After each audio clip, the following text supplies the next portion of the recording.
If you want to make your voiceover sound sad in ElevenLabs, you're in the right place. In this quick tutorial, I'm going to show you the exact method you can use to give your narration a more emotional, sorrowful, or whispering tone using emotion tags. This is super useful if you're creating storytelling videos, dramatic content, reflective narration, or any voiceover where you want the delivery to feel more human and expressive. And before we jump in, if this video helps you out, please hit the like button and subscribe for more simple software tutorials just like this.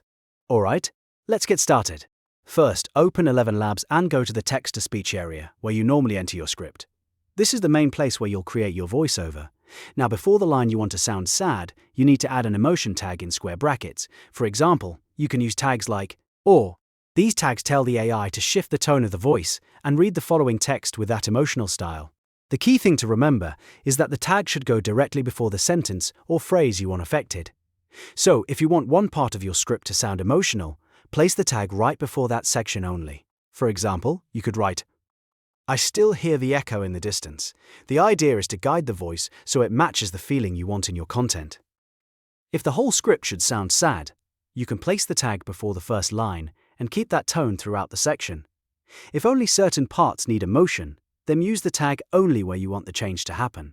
This is helpful because it gives you more control over the final voiceover without needing to rewrite your entire script. After adding your emotion tags, paste your full script into ElevenLabs and preview the audio.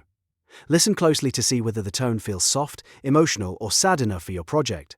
If it sounds too strong or not strong enough, try switching between tags like "and" to see which one gives you the best result. Sometimes a small change in wording can make a big difference in how the voice performs. You can also combine this with short sentences, pauses, and emotional phrasing to make the delivery sound even more natural. Short lines often work especially well for sad narration because they allow the voice to breathe and feel more reflective. If you're making cinematic content, memorial videos, poetry readings, or emotional storytelling, this technique can really improve the final result.